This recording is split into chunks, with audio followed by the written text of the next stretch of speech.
Hello दोस्तों, नमस्कार। दिन भर की सारी बड़ी खबरें बिना देरी के आपको बताते हैं। जहां सबसे पहले बताएंगे ब्रह्मोस मिसाइल के बाद अब महाशक्तिशाली पनडुब्बी खरीद रहा है भारत से। ये देश बढ़ाने लगा है चीन की टेंशन। तो वहीं दोस्तों, भारत ने चीन की खड़ी कर दी है खाट। ड्रैगन का जलवा खत्म करके इस सेक्टर में बदल दिया पूरा खेल। बताएंगे कौन सा है वो सेक्टर जिसमें खेल बदल दिया है भारत ने। तो वहीं अखनूर ब्लास्ट के बाद जम्मू कश्मीर में भारी अलर्ट को लेकर बड़ी खबर। हाई लेवल मीटिंग की भी बड़ी जानकारी आ रही है सामने। तो वहीं बताएंगे क्या पाकिस्तान से बासमती चावल की लड़ाई हार जाएगा अपना भारत। ऑस्ट्रेलिया न्यूजीलैंड ने दे दिया बड़ा झटका। बताएंगे क्या कदम उठाया है इन दोनों देशों ने भारत के खिलाफ ही। तो वहीं रंग ला रहा है प्रधानमंत्री नरेंद्र मोदी जी का फ्रांस दौरा। राफेल के बाद अब भारत को मिलने जा रही है ये चीन इस नाम की पनडुब्बी। तो वहीं सबसे बड़ी खबर और सबसे बड़ा सर्वे आपको बताएंगे। अगर आज इस चुनाव हो जाते हैं तो क्या अपने दम पर सरकार बना पाएगी भारतीय जनता पार्टी पूरे भारत में। बताएंगे क्या है इस सर्वे का रिजल्ट और कौन होगा अगला प्रधानमंत्री। जब इस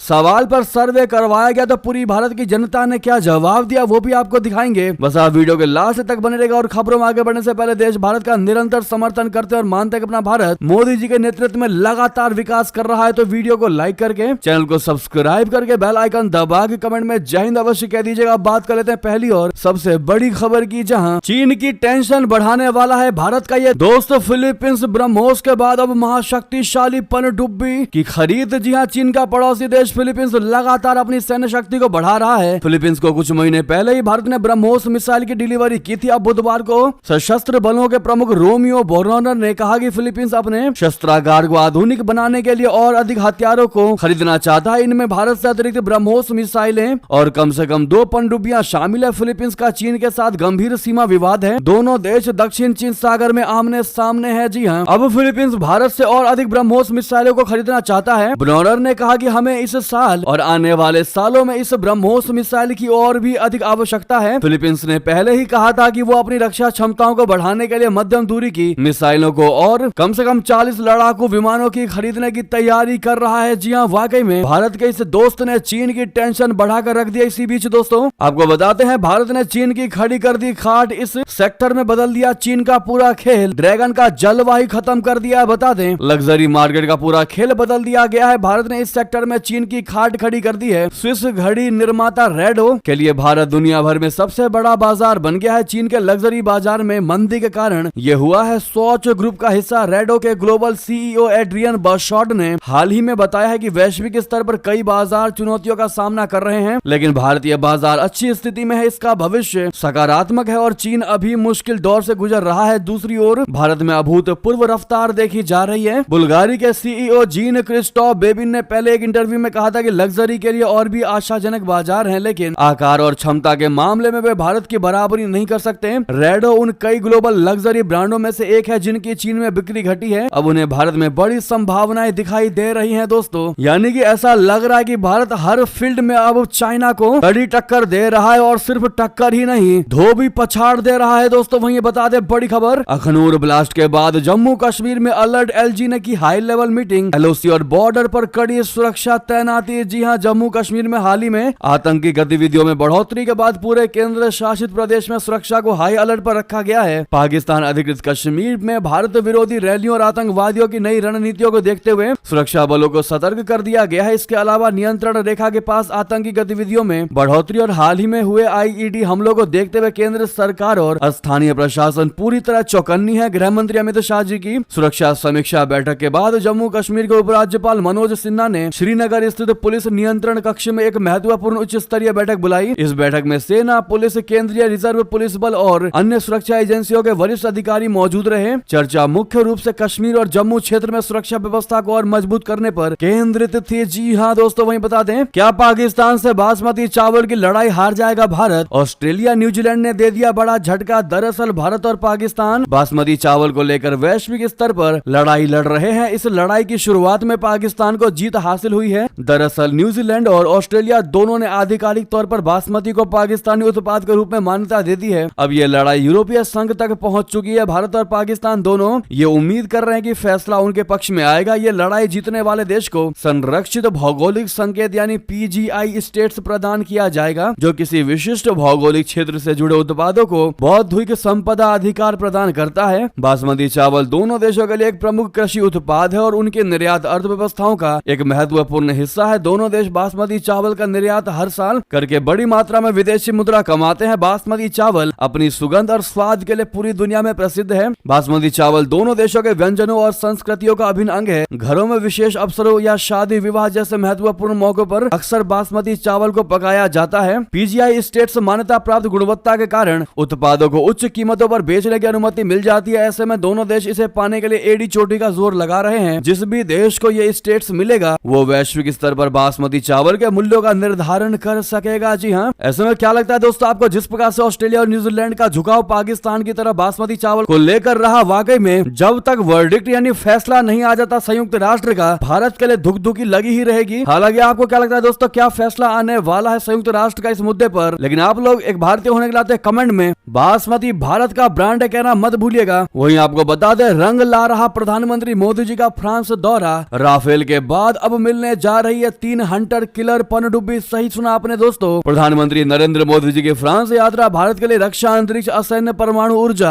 और तकनीकी सहयोग के लिहाज से बेहद महत्वपूर्ण रही। प्रधानमंत्री मोदी जी और फ्रांस के राष्ट्रपति इमैनुअल मैक्रोन की द्विपक्षीय वार्ता के बाद जारी जॉइंट स्टेटमेंट में बताया गया है कि मुंबई में 3 और फ्रांसीसी डिजाइन वाली स्कॉर्पियन श्रेणी की हंटर किलर पनडुब्बियों के निर्माण की दिशा में प्रगति हुई है। दरअसल भारत पहले से ही 6 स्कॉर्पियन पनडुब्बियों का संचालन कर रहा है। अब 3 और स्कॉर्पियन पनडुब्बियां भारत में निर्मित की जाएंगी, जिनकी 60% तकनीक मेड इन इंडिया होगी। इस सौदे की अनुमानित लागत 36,000 करोड़ बताई जा रही है। पनडुब्बियों में एयर इंडिपेंडेंट प्रोपल्सन यानी AIP तकनीक शामिल होगी, जो इन्हें लंबे समय तक पानी में रहने की क्षमता देगी। भारत फ्रांस से 26 राफेल नेवल वर्जन खरीदने की योजना बना रहा है। ये विमान INS विक्रांत पर तैनात किए जाएंगे, जिससे भारतीय नौसेना की ताकत बढ़ेगी। भारत और फ्रांस मिसाइल, हेलीकॉप्टर और जेट इंजन पर मिलकर काम करेंगे। फ्रांस ने भारत को Pinaka multi barrel rocket launcher की संभावनाओं पर भी विचार करने का आश्वासन दिया है। आप कह सकते हैं दोस्तों कि अमेरिका की F-35 या फिर रशिया की सुखोई 57 फाइटर जेट मसलते रह जाएंगे हाथ, क्योंकि फ्रांसीसी इन लड़ाकू विमानों ने मार ली है बाजी। क्या भारत ने सही कदम उठाया है? क्या है आपकी इस पर राय दोस्तों, अवश्य बताइएगा।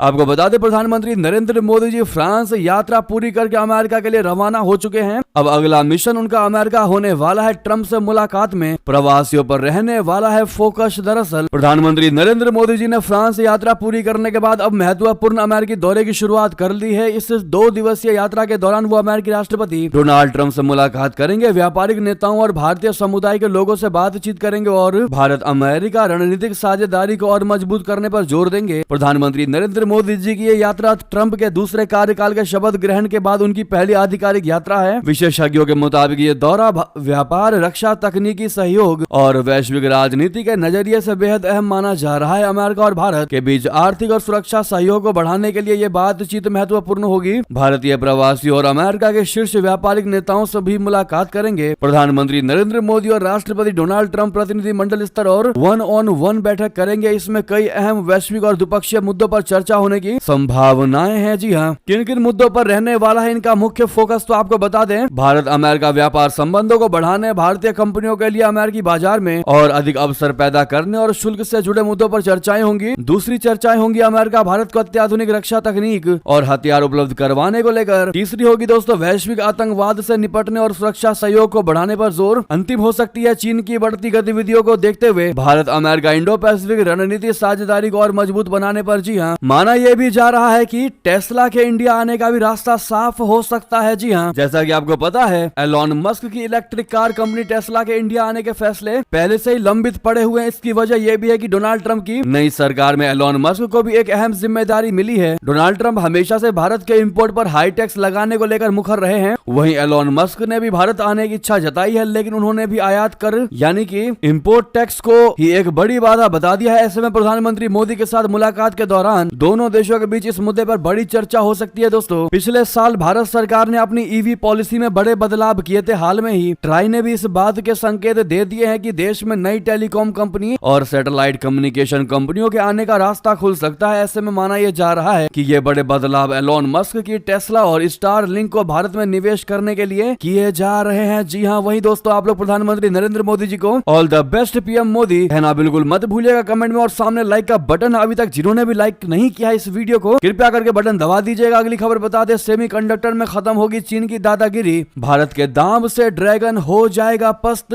अश्वनी वैष्णव ने दे दी बड़ी जानकारी। दरअसल केंद्रीय इलेक्ट्रॉनिक्स और आईटी मिनिस्टर अश्वनी वैष्णव ने सोशल मीडिया प्लेटफॉर्म एक्स पर ऐलान किया है कि यूएस बेस्ड कंपनी भारत के सेमीकंडक्टर में बड़ा निवेश करने जा रही है। रिपोर्ट की माने तो US based Lam Research Bharat की सेमीकंडक्टर इंडस्ट्री में करीब 10,000 करोड़ रुपए का निवेश करने जा रही है। जैसा कि आप अश्वनी वैष्णव जी का ये ट्वीट देख पा रहे हैं दोस्तों, यूएस कंपनी का इन्वेस्टमेंट भारत के सेमीकंडक्टर मिशन यानी आईएसएम के साथ जुड़ेगा। ये एक सरकारी पहल है जिसमें सेमीकंडक्टर और डिस्प्ले को बनाने की दिशा में काम किया जा रहा है। इस पहल के तहत 5 सेमीकंडक्टर यूनिट की सब्सिडी को हाल ही में मंजूर किया गया है। सरकार ने सेमीकंडक्टर के लिए करीब 76,000 करोड़ रुपए का बजट बनाया है, जिससे भारत को सेमीकंडक्टर हब के तौर पर विकसित किया जा सके। जी हाँ, अब वो दिन दूर नहीं जब भारत जब चाहे तब चाइना को लताड़ मार सकता है। जी हाँ, क्योंकि अब तक कहीं ना कहीं सेमीकंडक्टर को लेकर चाइना पर भारत को डिपेंड रहना पड़ रहा था। अगली खबर आपको बता दें, जहां पर फ्रांस में प्रधानमंत्री नरेंद्र मोदी जी ने मार्जिले में भारतीय वीरों को दी श्रद्धांजलि, सावरकर को भी किया याद। जी हाँ, प्रधानमंत्री नरेंद्र मोदी जी ने बुधवार को फ्रांस के मार्जिले शहर में मेजर्गस वॉर सेमेट्री का दौरा किया। वहां प्रथम एवं द्वितीय विश्व युद्ध में शहीद हुए भारतीय सैनिकों को श्रद्धांजलि अर्पित की। इस दौरान उनके साथ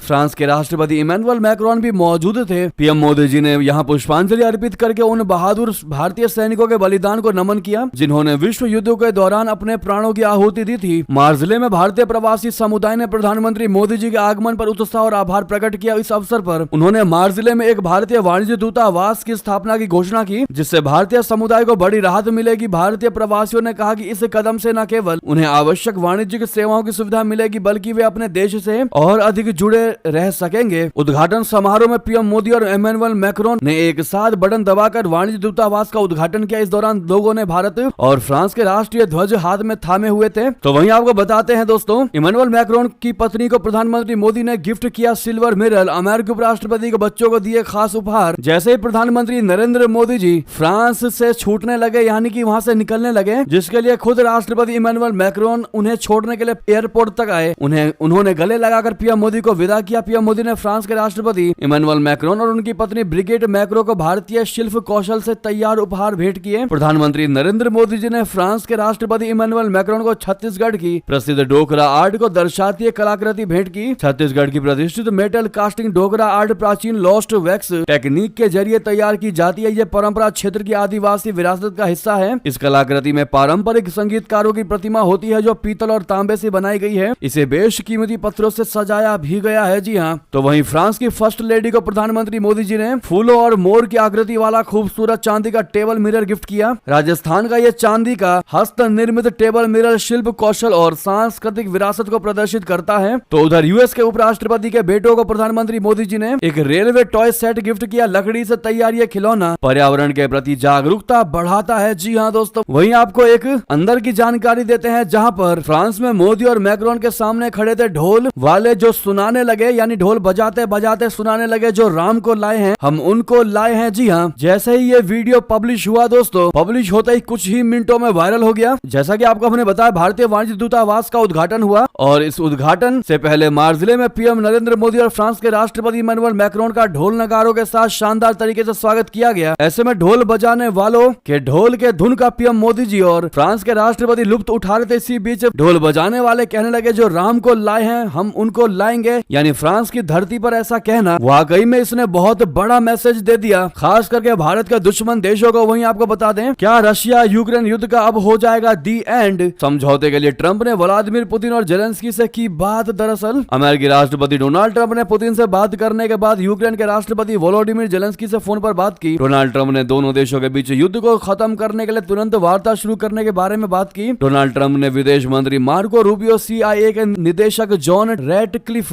NSA माइकल वॉर्ड्स और राजदूत एवं विशेष दूत स्टीव विटकॉफ वार्ता का नेतृत्व करने का निर्देश दिया है। वहीं ट्रंप के पुतिन और जेलेंस्की से बात करने के बाद उम्मीद लगाई जा रही है कि लंबे वक्त से रशिया यूक्रेन के बीच चल रहा संघर्ष रुक सकता है। इसके इतर ट्रंप से बातचीत के दौरान पुतिन ने ट्रंप मॉस्को आने के लिए आमंत्रित किया है। ट्रंप से बातचीत के बारे में जेलेंस्की ने जानकारी देते हुए एक्स पर लिखा कि मैंने डोनाल्ड ट्रंप के साथ सार्थक बातचीत की, हमने शांति प्राप्त करने के अवसरों के बारे में लंबे समय तक बात की, टीम स्तर पर एक साथ काम करने की हमारी तत्परता और यूक्रेन की तकनीकी क्षमताओं पर चर्चा की, जिसमें ड्रोन और अन्य उन्नत उद्योग शामिल है। मैं राष्ट्रपति ट्रंप का आभारी हूं कि हम साथ में काम कर सकते हैं, हमें इसमें उन्होंने दिलचस्पी दिखाई है। जी हाँ, इससे पहले ट्रंप ने रूसी राष्ट्रपति व्लादिमीर पुतिन से फोन पर बात की की थी। दोनों नेताओं ने यूक्रेन में चल रहे युद्ध, मिडिल ईस्ट के तनाव, एनर्जी, एआई, डॉलर सहित कई अन्य विषयों पर चर्चा की। इस बारे में ट्रंप ने अपने सोशल मीडिया प्लेटफॉर्म पर इस बातचीत की जानकारी दी थी। रूसी राष्ट्रपति कार्यालय क्रेमलिन के प्रवक्ता दिमित्री पेस्कोव ने बताया कि पुतिन ने ट्रंप को मॉस्को आने के लिए अभी आमंत्रित किया है। जी हाँ, तो वहीं दोस्तों अगली खबर आपको बता दें, जहां पर ग्रीक रक्षा मंत्री ने कहा भूमध्य और लाल सागर में भारतीय सैन्य मौजूदगी बहुत अहम है, यूरोप को भी इससे लाभ होगा। जी हाँ, प्रधानमंत्री नरेंद्र मोदी जी के अमेरिका दौरे से पहले यूरोपीय देश ग्रीस के रक्षा मंत्री ने बड़ा बयान दिया। उन्होंने कहा है कि भूमध्य सागर और लाल सागर सहित प्रमुख अंतरराष्ट्रीय क्षेत्रों में भारत को अब अधिक